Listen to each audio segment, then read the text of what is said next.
Hola, Dios te bendiga.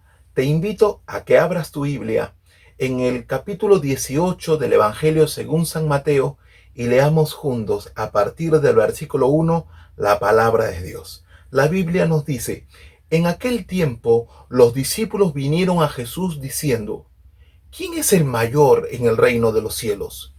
Y llamando Jesús a un niño, lo puso en medio de ellos y dijo: de cierto os digo que si no os volvéis y hacéis como niños, no entraréis en el reino de los cielos.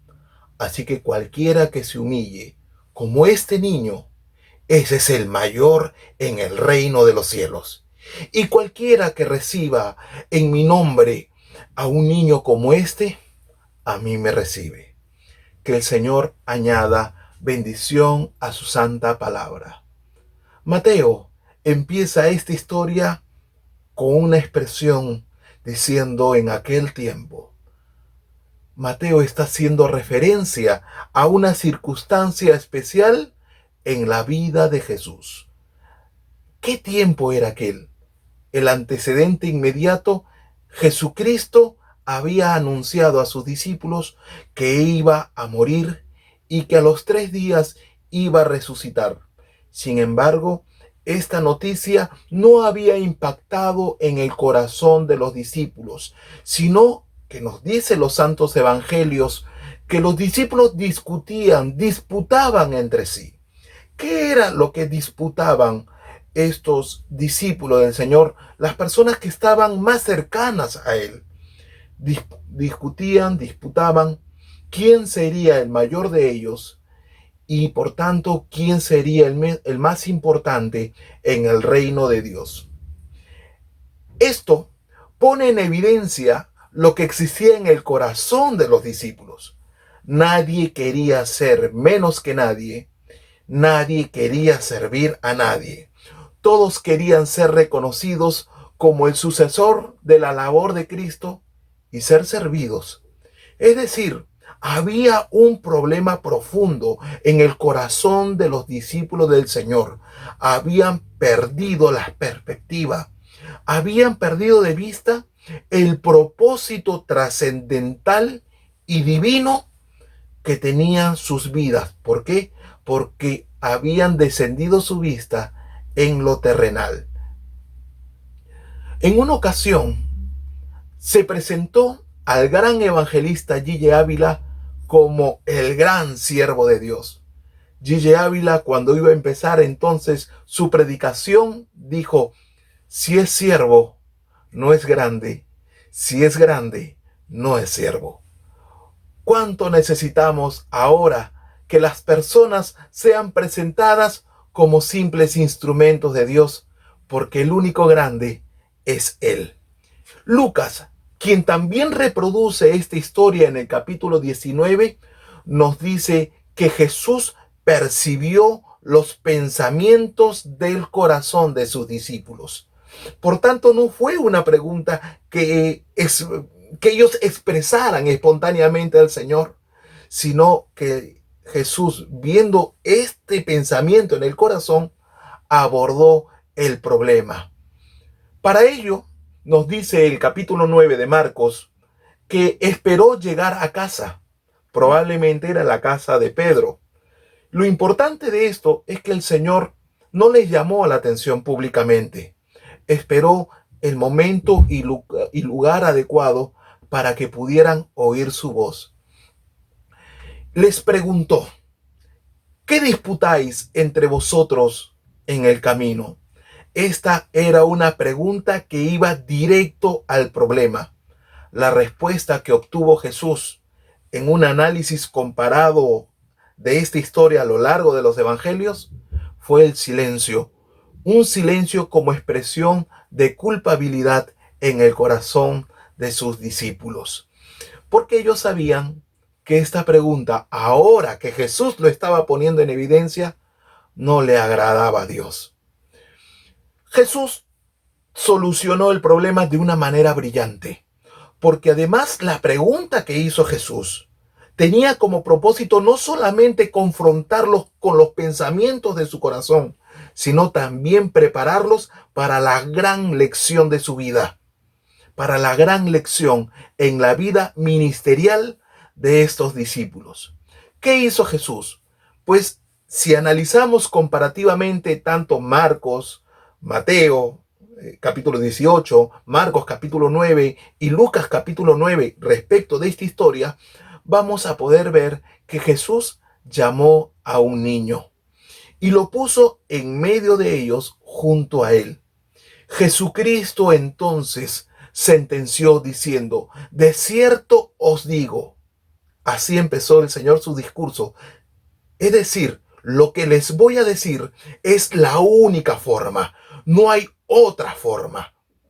Que si no os volvéis y os hacéis como niños, no entraréis en el reino de los cielos. Una sentencia contundente del Señor. Y la Biblia nos dice: os volvéis y os hacéis. Implica entonces que es un trabajo intencional, porque a nuestra carne no le gusta ni someterse ni tampoco servir. Colosenses, versículo 5, capítulo 3 nos menciona: haced pues morir lo terrenal en vosotros: fornicación, impureza, pasiones desordenadas, malos deseos y avaricia, que es idolatría. Algunas veces hacemos énfasis en el adulterio, en la fornicación, pero perdemos de vista que también es pecado los malos deseos y la avaricia. En este caso, la avaricia por ser el mayor entre ellos y por tanto el más importante en el reino de los cielos.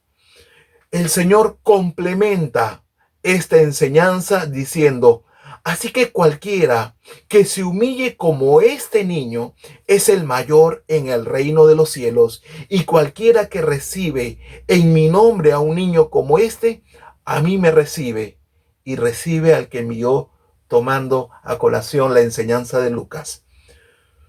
¿Por qué un niño? Yo creo que de esta lectura surgen dos preguntas. ¿Por qué un niño? Por su inocencia. Un niño es inocente, de sentimientos nobles y puros.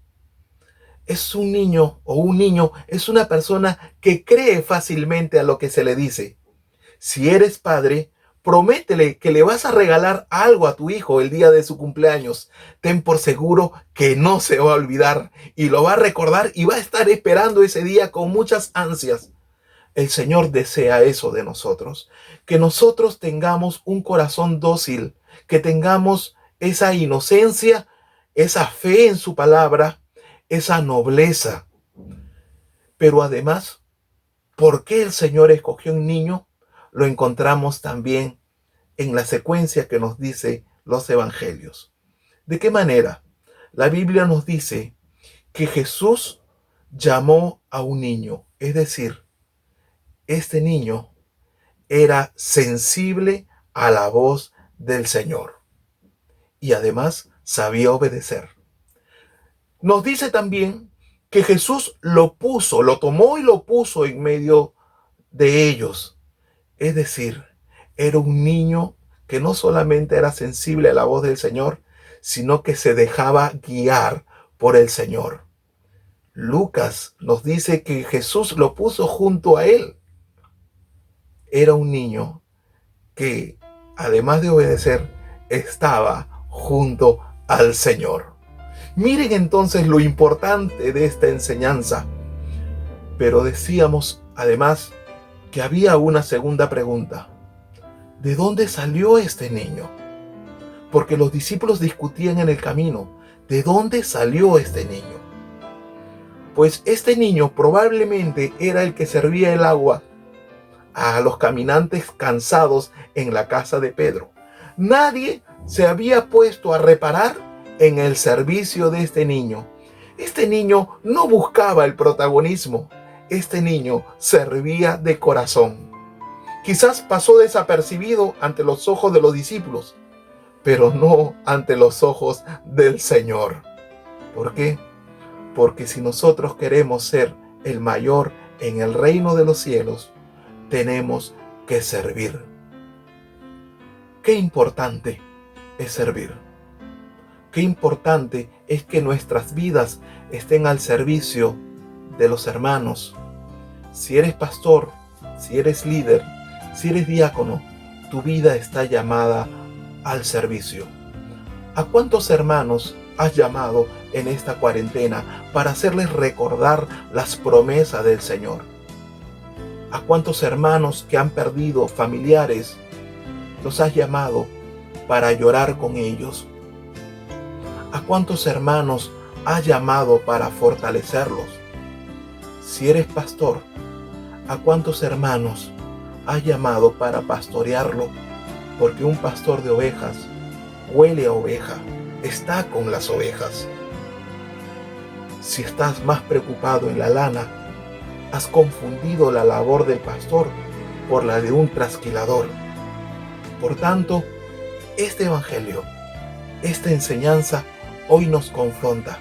Y es tan importante que Jesús nos dijo que si nosotros no somos como un niño, no vamos a entrar al reino de los cielos. ¿Qué te parece? Si llevamos nuestras vidas ahora ante Dios y le pedimos perdón si hemos fallado, si no nos hemos hecho como un niño ante nuestro Señor. Padre Celestial, Dios bondadoso, te damos gracias, Señor, por tu palabra, porque esta nos enseña y nos confronta y nos redarguye y nos exhorta. Te pedimos, oh Señor, perdón si hemos fallado en la labor, si no hemos estado con los hermanos llorando con ellos, aconsejándoles, traerles a la mente y al corazón las promesas que tú tienes para con nuestras vidas. Bien dices tú, Señor, en el Salmo 138, versículo 6, que tú atiendes al humilde. Señor, entra en nuestro corazón, dobléganos en humildad, a estar, Señor, postrados ante tus pies, porque no hay lugar más alto que estar a tus pies, oh Señor Jesús. Señor, si nuestro corazón es orgulloso, si hemos perdido la perspectiva de nuestra vida, descendiendo nuestra vista hacia lo terrenal, perdónanos, oh Señor, tú que escudriñas los pensamientos del corazón, escudriña nuestro corazón y perdónanos y lávanos, Señor, cada día más en ti. Que nuestra vida, Señor, sea un canto de alabanza a ti. Que nuestra vida, Señor, esté dedicada a tu servicio.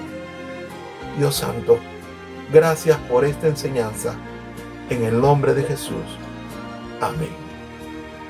Si esta enseñanza te impactó, te recomiendo que tengas siempre una conversación con el Señor en oración. Que Dios bendiga a tu familia. Que nunca falte el pan en tu hogar. Y que las promesas del Señor se realicen en tu vida. Conmigo hasta una nueva oportunidad. Que Dios te bendiga.